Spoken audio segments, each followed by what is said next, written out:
자, 오늘 선교하는 교회는 하나님께서 책임지십니다 라는 제목으로 하나님 말씀 전하도록 하겠습니다. 우리가 선교에 대한 도전을 받는데 사도 바울을 빼놓을 수 없습니다. AD 47년 이전만 해도 유럽에는 개신교회가 없었습니다. 바울은 선교 사역을 통해서 불과 10년 만에 갈라디아, 마게도니아, 아가야, 아시아 등 로마 제국의 4지방에 교회를 세웠습니다.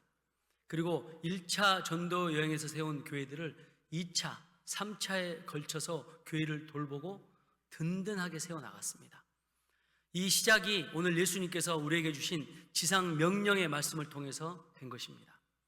예수님의 지상 명령은 우리가 하나님 나라 가는 그날까지 순종해야 될 명령입니다. 그래서 첫 번째, 선교는 교회의 존재 이유입니다. 예수님께서 부활하신 후에 제자들에게 나타나셔서 영적으로 회개와 회복을 시키셨습니다. 그리고 승천하시기 전에 마지막으로 명령하신 것이 바로 선교입니다. 마태복음 28장 18절 20절은 예수님의 지상명령 Great Commission이라고 불리는 구절로 예수님 사역의 마지막 부분이고 매우 중요한 선교적 선언입니다. 먼저 본문을 잘 살펴보면 예수님의 권위에 대한 선언이 나옵니다. 18절에 하늘과 땅의 모든 권세라는 말이죠. 예수님의 절대적 주권을 선언하고 있습니다. 하늘과 땅의 모든 권세를 내릴 권한은 하나님께 있습니다. 그리고 이 권한을 받을 자격은 오직 하나님 자녀들에게만 있는 것입니다. 하나님의 자녀들에게만 그 권한을 부여받을 수 있고 또 이 놀라운 역사를 이룰 수 있게 되는 것이죠. 그래서 하늘과 땅의 모든 권세는 바로 하나님께서 우리에게 주셨습니다. 자, 19절 20절은 가서 제자 삼으라 라는 중심 동사가 나옵니다. 그리고 가서 세례를 베풀고 가르쳐라고 하는 이 보조하는 분사형 동사가 또 나오고 있습니다. 여기서 우리는 3가지 명령에 순종해야 합니다. 전도적 행동인 가는 것입니다. 영혼을 만나러 가는 것이죠. 또 신앙 공동체 안으로 그 영혼을 인도해서 세례를 베푸는 것입니다. 그리고 마지막은 제자로 훈련하는 가르쳐 지키게 하라라고 하는 것이죠. 우리는 이 3가지 명령에 순종해야 합니다. 또 20절에 하나님의 약속의 보증이 있습니다. 볼지어다 라고 하면서 강조하시면서 세상 끝날까지 내가 너희와 항상 함께 하겠다라고 약속하시죠. 임마누엘 되신 예수님의 성취이자 사명 수행에 대한 약속이 있습니다. 자, 이렇게 선교하는 교회와 개인에게는 하나님께서 세상 끝날까지 함께 있겠다는 강력한 약속을 하셨습니다. 선교를 통해서 복음을 전하고 제자를 삼는 것, 이것이 교회의 존재 이유이며 사명입니다. 교회는 선교할 때 가장 건강하고 가장 활기차며 가장 하나님 뜻에 합당하게 움직입니다. 그래서 예수님께서 가라라고 말씀하셨습니다. 머물러 있는 교회, 고여 있는 교회가 아니라 움직이는 교회, 세상 속으로 나아가는 선교하는 교회가 되어야 되는 것입니다. 제가 토요일은 이수신 도서관에서 설교를 마무리 준비하러 갑니다. 그때 이제 이수신 도서관에 있는 책들을 제가 많이 참고를 합니다. 어제도 보니까 우리나라의 미국 남장로교회 선교사님들이 전라도 지역을 선교했던 그런 그 선교를 기록한 책이 있더라고요. 이 책 제목이 미국 남장로교회 한국 선교라고 하는 책입니다. 이 책에 보면 1891년 10월에 미국 내시빌이라고 하는 지역에서 이 부흥 집회가 열렸습니다. 이때 집회 강사가 누구냐면 우리가 잘 알고 있는 언더우드 선교사, 그리고 윤치호 씨가 한국에서 강사로 초청이 되었습니다. 당시 북장로교 선교사였던 언더우드 선교사는 이미 한국에 와서 선교 사역을 하고 한 텀이 끝나서 이제 안식년을 미국에서 보내고 계셨습니다. 그리고 우리가 잘 알고 있는 윤치호 씨는 에모리 대학을 다니고 있는 학생이었습니다. 이분들이 이 남장로교회, 이 내시빌 지역의 남장로교회 신학생들 집회에 2분이 강사로 오신 거예요. 그리고 언더우드는 이렇게 이야기합니다. 한국이 복음을 받아들일 준비가 되었습니다. 우리 강력하게 하나님의 역사가 나타나는 곳이 바로 한국입니다. 우리 그 땅에 가서 복음을 전하십시오. 선교사로 헌신하십시오. 간절히 호소했어요. 그리고 이 윤치호 씨는 당시 집회에 참석했던 신학생들에게 미국에 유학 온 학생의 신분으로 우리 조선에 와서 복음을 전달해 달라고, 우리 조선에 와서 하나님의 말씀과 복음을 선포해 달라고 간절히 호소를 했습니다. 이 집회에 하나님 역사하셨어요. 집회가 끝나고 나서 남장로교회 해외 선교국에 많은 신학생들이 문의를 합니다. 한국에 선교하러 가고 싶은데 어떻게 하면 좋습니까? 어떻게 해야 됩니까? 그런데 문제가 발생했어요. 한국처럼 잘 알려지지 않는 나라에는 선교비가 책정이 돼 있지 않아서 선교할 수 없다는 거예요. 차라리 좀 알려져 있는, 선교비가 책정되어 있는 그런 나라로 선교하러 가라, 그렇게 신학생들에게 통보가 온 거예요. 이 안타까운 소식을 듣고 이 언더우드 선교사 이 형제분이 많은 금액을 헌금을 했어요. 한국에 선교사를 보내주십시오. 이 소식이 들리자 또 미국 곳곳에서 또 많은 분들이 헌금을 하셨어요. 그래서 장로교 이 신학생들이 선교사로 우리나라에 올 수 있게 된 거예요. 그리고 1892년 1월 20일 이 남장로회 선교구로부터 한국 선교를 위해서 준비하라고 하는 승인이 떨어집니다. 그리고 이 헌신했던 선교사님들이 1892년 10월 17일 서울에 드디어 도착합니다. 도착했던 사람들은 레이놀즈라고 하는 선교사 부부와 자녀, 전킨 선교사 부부, 데이비스 선교사, 이렇게 7명이 우리나라에 선교사로 오게 됐습니다. 그리고 이 선교사님들이 전주, 군산, 목포, 광주, 순천, 여수 등의 선교 기지를 세우고 열심히 전도했습니다. 그래서 이렇게 복음을 전하는 결과가 어떻게 되냐? 여수에 550개의 교회가 있습니다. 그 중에 500개의 교회가 장로교회예요. 그래서 저와 여러분이 그 열매를 지금 이렇게 열매로 나타나게 된 것입니다. 예수님께 드릴 귀한 열매를 이 선교사님의 헌신을 통해서 우리가 주어진 거예요. 예수님께 가서 전도하고 세례 베풀고 제자 삼으라, 이 명령에 순종한 열매가 바로 저와 여러분들이라는 사실입니다. 제 고향이 광주인 거 아시죠? 그래서 저도 그 선교의 열매로 제가 이렇게 예수 믿게 된 것입니다. 자, 두 번째, 선교하는 교회에 하나님의 권세가 주어집니다. 오늘 본문 18절에 보면 하늘과 땅의 모든 권세를 내게 주었다라고 말씀합니다. 예수님께서 모든 권세를 우리에게 주신 것입니다. 그 권세를 가지고 선교하는 교회에 하나님께서 모든 권세를 주시고 또한 동행하신다 약속합니다. 이 권세라는 이 헬라어 단어는 엑수시아라고 하는 단어를 쓰는데 이 뜻은 권리, 능력, 주권, 지배권 이런 뜻이 있습니다. 근데 단순히 물리적인 힘이 아니라 합법적 통치권 또는 전권 위임이라고 하는 의미가 있습니다. 그리고 이 단어는 주로 왕, 통치자 또는 신적 존재의 권위를 표현할 때 이 엑수시아라고 하는 단어를 썼습니다. 그런데 사람에게는, 일반 평범한 사람들에게는 쓸 수 없는 단어가 이 권세라고 하는 단어입니다. 그런데 예수님 믿는 저와 여러분에게 하나님께서 하늘과 땅의 모든 엑수시아, 이 권세를 주셨다는 거예요. 놀라운 하나님의 은혜입니다. 이 권세의 의미를 구체적으로 보면 예수님의 권세는 단지 영적 세계뿐만 아니라 물질적 세계, 우리가 살고 있는 이 모든 세계까지 포함하고 있습니다.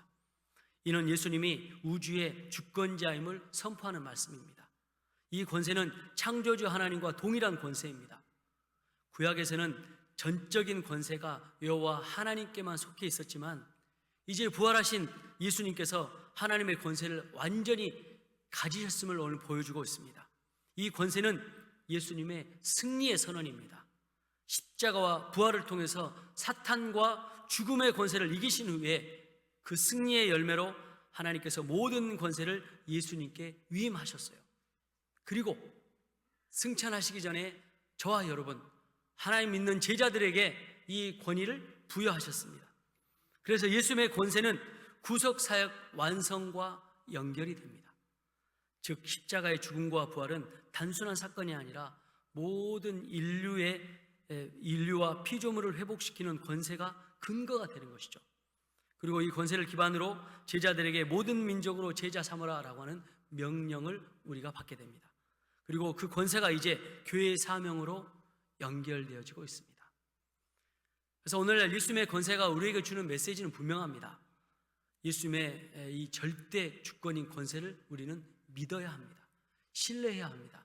그래야 우리를 통해서 하나님의 권세가 나타나기 시작합니다. 저는 선교 전문가로 선교단체를 개척하고 또 7년 동안 선교단체에서 일을 했습니다. 그래서 단기 선교나 또 우리 이 지역에 있는 이 나라 이민족을 선교하는 그 일에 앞장섰습니다. 근데 선교하는 현장에 하나님께서 기적적인 역사가 나타나요. 안진뱅이가 일어나고 말을 못한 사람이 말을 하게 되고, 이런 하나님의 권세가 하나님의 복음을 들고 선교하는 현장에 그리스도인들에게 나타나는 것입니다. 바로 이것이 오늘 우리가 성경을 통해서 보고 듣는 권세입니다. 그래서 우리는 이 선교의 사명에 순종하는 것입니다. 주님의 권세 아래 주어진 명령은 권위 있는 명령이고 그 명령을 수행할 능력과 보호도 우리에게 함께 주어집니다. 그리고 마지막은 영적 싸움에서 이 권세를 가지고 담대하라는 거예요. 흑암의 세력은 우리의 노력과 수고, 헌신으로 떠나가지 않습니다. 나사렛 예수 그리스도 이름으로 선포할 때 떠나가게 될 줄 믿습니다. 그래서 우리 주 예수님께서 모든 권세의 주인이시며 성도는 그 아래 그 권세를 누리는 하나님의 백성입니다. 이 권세를 가지고 우리가 선교하는 것이죠. 그래서 이 권세는 단순한 능력이 아니고 하나님 나라를 확장시키는 능력이고 영혼을 살리는 능력입니다. 그래서 선교는 우리의 힘으로 하는 것이 아니라 예수 그리스도의 권세로 감당하는 것입니다. 자, 세 번째, 하나님은 선교하는 교회를 책임지십니다. 우리 옆에 있는 분들에게 인사하겠습니다. 하나님은 선교하는 교회를 책임지십니다. 본문 20절 마지막 구절을 보면 볼지어다 내가 세상 끝날까지 너희와 항상 함께 있으리라 라고 말씀합니다. 선교하는 사람들에게 주신 가장 위대한 약속은 바로 임마누엘 되신 하나님께서 내가 너와 함께 하겠다는 동행의 약속입니다. 하나님은 복음을 들고 나아가는 자들과 함께 하시며 그들의 삶과 사역과 교회와 자녀 손들을 책임지십니다. 어제도 제가 이 이순신 도서관에서 한 책을 집어들었습니다. 그 책에서 한 여인을 소개했습니다. 미국의 한 여성이 한국 선교사로 헌신했습니다. 이 여인은 1893년도 미국에서 태어납니다. 미국의 이름은 플로렌스 룻이라고 하는 여인입니다. 한국식 이름은 유할의 선교사님입니다. 이 유할의 선교사라고 하는 책을 제가 집어들었어요. 이 여인은 부흥집회에 참석해서 하나님의 큰 은혜를 경험하고 선교사로 헌신했습니다. 그리고 1927년에 전라도 광주로 선교사로 오게 되셨어요. 당시 우리나라는 일제 식민지 시대였습니다. 그녀는 일본으로부터 고난을 당하고 있던 우리에게 희망의 복음을 전해주셨습니다. 선교사님은 예수님처럼 낮은 자리에 서서 일제 수탈과 민족 말살 정책에 맞서서 한국 사람들에게 예수님의 사랑으로 힘과 용기를 불어넣어 주셨습니다. 선교사님은 순박한 한국의 아낙네들을 사랑했고 신사참배 고부로 폐교가 되어 교육받을 수 없는 이 학생들을 찾아가서 복음을 전하고 학교 교육을 가르쳤습니다.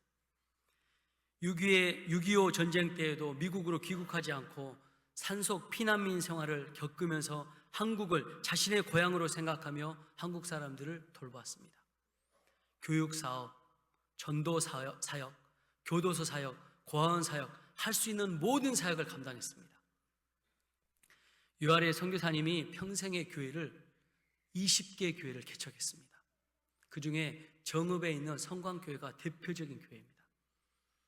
이렇게 교회 개척 사역도 같이 하셨어요. 그리고 황혼에는 광주 수피아여고 교장을 지내셨습니다. 한국 사람들에게는 제일 좋은 것, 귀한 것들만 주고 정작 본인은 낡은 것만 고쳐 쓰면서 살았습니다. 그리고 은퇴해서 미국으로 돌아갈 때는 빈손으로 돌아가셨습니다. 오직 주님처럼 다 주고 내려놓는 선교사님의 삶으로 모범을 우리에게 보여주셨어요. 누구에게 월급을 받은 적도 없고 선교비를 받은 적도 없었습니다. 그러나 엘리야를 까마귀가 먹였던 것처럼 하나님의 공급하심을 통해서 선교사님은 평생 그렇게 전라도 지역에서 선교 사역하셨습니다. 유아래 선교사님이 한국에 계속 계시면서 사역하실 때 평생 했던 말들이 있으셨어요. 어떤 말씀을 하셨냐면, 나는 어디에 뼈를 묻을 것인가? 가끔 기도할 때마다 한국에 있는 것이 하나님의 뜻인지 묻곤 한다. 그러나 나는 분명 정든 내 영적 고향 한국을 떠날 수 없고 이것이 내 사명이라는 믿음 안에 다시 서곤 한다. 예수님이 나를 위해 십자가의 고난을 당하셨는데 이 사랑을 내가 전하는 것이 기뻐하는 일이어야 하지 않겠는가? 내 슬픔, 내 기쁨 모두 있는 이 내 고향 한국에서 나는 하나님의 사역을 하다가 부르심에 따라 한국에 내 뼈를 묻겠다. 이 이야기를 종종 하셨대요. 그러나 선교사님은 은퇴해서 미국으로 돌아갈 수밖에 없게 되었습니다. 그리고 선교사님이 미국에 돌아가셔서 거주하는 방에 태극기와 애국가가 적힌 액자를 걸어놓고 우리나라를 위해서 계속 기도하셨습니다. 그리고 은퇴 후에도 몇 번 한국에도 방문을 하고 그 사역을 돌아보셨습니다. 1995년 5월 6일 유아래 선교사님은 하나님의 부르심을 받고 103세의 나이로 천국에 입성하셨습니다. 유아래 선교사님의 사역을 통해서 전라도 지역에 복음화가 이루어졌습니다. 유아래 선교사님은 사랑의 사도가 되어 지워지지 않는 영원한 예수님의 빛이 되셨습니다. 이제 우리가 이 귀한 선교사님의 뒤를 이어 선교에 동참하며 사명을 감당해야 될 것입니다. 내가 직접 가지 못하면 기도로 선교할 수 있습니다. 내가 직접 가지 못하면 물질로 후원할 수 있습니다. 혹 내가 단기 선교를 통해서 선교에 동참할 수 있습니다. 그리고 유아래 선교사님처럼 평생 선교사님으로 그 나라에 가서 사명을 감당할 수도 있습니다. 이제 우리 교회도 파송 선교사님이 세워지길 기도합니다. 파송 선교사님은 어떤 분이십니까? 우리 여수 선교교회가 해외로 보내는 우리 교회 교육자입니다. 우리 교회 목회자예요. 저도 제가 예산에서 담임 목회 9년 하면서 6곳의 해외 교회를 세웠고 3명의 선교사님을 파송했고 매달 20여 곳에 선교 후원을 했습니다. 보내는 선교사의 사명을 감당했어요. 그런데 놀라운 것은 교회가 부흥이 되고 선교하는 교인들이 하나님의 축복을 받는 거예요. 어떤 부흥회 때 어떤 부흥 강사 목사님 오셨는데 저한테 이렇게 성지순례 다녀왔냐, 이스라엘 성지순례 다녀왔냐 물어보시더라고요. 제가 못 갔다고 이야기하니까 그 설교를 듣고 또 그 상황을 듣고 어떤 권사님 저와 우리 아내가 이렇게 이스라엘 성지순례할 수 있는 비용을 저에게 가져오셨어요. 그래서 목사님 아무 때나 성지순례 가시고 부족하면 비용을 더 대겠다고 말씀하셨어요. 제가 그 액수를 그 금액을 받고 계속 기도했어요. 기도하다가 필리핀의 교회를 세우는 또 그런 기회가 우리 교회에 주어졌어요. 제가 지금 우리가 선교할 때인데 내가 이거 성지순례 갈 때인가? 그래서 그 권사님을 제가 좀 잠깐 만나자고 해서 이렇게 말씀드렸어요. 권사님, 저와 저 아내를 성지순례를 위해서 이렇게 저에게 큰 금액을 주셨는데 권사님, 제가 이거 가지고 필리핀의 교회 세울 때 헌금해도 되겠습니까? 말씀드렸어요. 그랬더니 그 권사님이 나는 목사님께 드린 거니까 목사님께서 아무 때나 사용하셔도 좋다고 이야기하시더라고요. 그래서 제가 권사님, 그 교회에 머릿돌에 제 이름도 담임 목사니까 들어가지만 권사님의 이름도 제가 넣겠습니다라고 말씀드렸어요. 그리고 이제 필리핀 단기 선교를 가고 또 그 지역에 교회를 세우게 됐습니다. 이 소식을 듣고 저를 섬겨 주셨던 그 권사님이 목사님, 제가 완전히 제 뜻대로 해외교회를 세운 게 아니니까 제가 목사님을 그 선교에 대한 말씀을 듣고 그 은혜를 받아서 우리 가족과 함께 교회를 하나 더 세우겠다고 얘기하시더라고요. 그래서 그때부터 적금을 넣기 시작했어요. 온 자녀손들이 적금을 넣었어요. 그리고 작년에 해외 교회를 하나 세우셨어요. 할렐루야. 근데 그 권사님이요, 엄청 빚이 조금 있었거든요. 빚이 있었어요. 근데 하나님께서 신기하게 언제 갚은지도 모르게 다 갚아주셨어요. 그리고 남편이 죽을 뻔한 위기에 있었어요. 제가 부임했을 때 서울대학병원에서 한 달을 못 산다고 그랬어요. 그래서 병원에 가서 안수기도 하고 막 기도했는데 살아나셨어요. 그리고 지금까지도 건강하세요. 하나님 은혜입니다. 자, 그래서 선교하는 교회 개인은 하나님께서 책임지신다고 하는 간증과 축복의 은혜의 현장에 제가 있었습니다.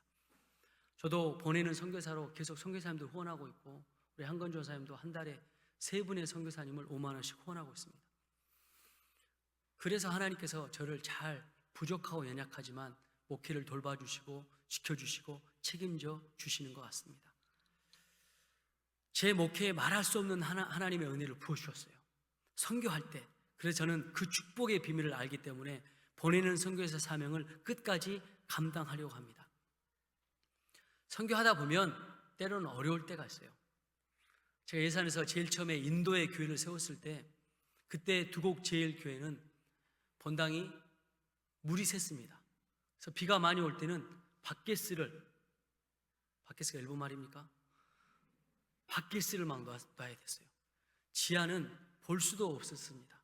식당에서 식사를 해야 되고 새가족실, 사무실 막 곰팡이 냄새가 나서 엉망이었습니다.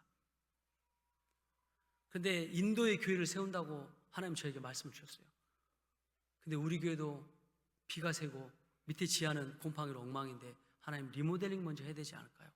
하나님께 기도하면 기도할수록 하나님께서 선교하라고 말씀하셨어요. 그래서 그때는 3분의 장로님이 계셔서 당회하면서, 장로님, 하나님께서 이렇게 말씀하시는데 순종해야 될 것 같습니다. 근데 3분의 장로님이 기꺼이 순종해 주셨어요. 그리고 인도의 교회를 세웠습니다. 그때 인도의 교회를 세우고 나서 교인들이 380명이 모였어요. 그때 제가 예산에서 목회할 때는 그만큼 교인들이 없었거든요. 근데 그 교회가 3년 만에 부흥을 해서 또 다른 교회를 하나 세웠어요. 할렐루야. 하나님 은혜죠. 근데 놀라운 게 그 다음 해에 계속 하나님께서 두곡제일교회를 리모델링을 하게 하시는 거예요. 본당도 깨끗하게 하고 지하도 깨끗하게 해서 하나님께서 우리 돈으로 인도에 세운 그 금액으로 감당할 수 없는 금액을 주셔서 교회가 완전 깨끗하게 새 단장을 하게 됐어요. 할렐루야. 할렐루야. 하나님 은혜입니다. 선교하는 교회는 하나님께서 지키시고 보호하시고 축복하실 줄 믿습니다. 이것은 선교적 교회들의 간증과 기독교 역사 속에서도 확인되는 진리입니다. 선교하는 교회는 하나님께서 책임지신다. 하나님께서 세상 끝날까지 우리와 함께 하시겠다고 하는 이 확실한 예수님을 통한 약속은 오늘 전도와 선교 현장에서도 계속 이루어지고 있습니다. 사랑하는 유성과 가족 여러분, 선교하는 교회, 가정, 개인은 하나님께서 반드시 책임지십니다. 이제 그 축복의 주인공이 여러분들 되시길 주님의 이름으로 축원합니다. 자, 그래서 4번째, 우리의 사명은 선교사를 보내고 기도하고 직접 가는 교회가 되어야 합니다. 선교는 모두가 감당해야 될 사명입니다. 보내는 선교사는 재정과 기도로 후원하는 사람들입니다. 가는 선교사는 실제로 현장으로 파송되는 선교사입니다. 기도하는 선교사는 하나님 나라가 확장되도록 무릎으로 동역하는 성도들을 말합니다. 이처럼 여러 방법으로 우리는 선교에 동참할 수 있습니다. 감사한 것은 지난주에 우리 전파 선교사 1만 원씩 하는 그 전파 선교사에 55명의 되신 분들이 헌신을 하셨어요. 여러분의 선교로 북한에도 극동방송이 들어갈 수 있고 복음이 가지 못하는 중국 땅에도 극동방송이 들어가고 있습니다. 고맙습니다. 감사합니다. 여러분의 수고와 헌신 하나님께서 반드시 갚으시고 책임지실 줄 믿습니다. 하나님께서 여수선교회를 이제 더욱 견고하게 세우시고 책임지실 것입니다. 이 하나님의 약속을 붙들고 선교의 길 끝까지 걸어가시기 바랍니다. 사랑하는 여수선교회 가족 여러분, 선교는 선택이 아니라 하나님의 명령입니다. 그리고 그 명령에 순종하는 교회 하나님께서 끝까지 책임지십니다.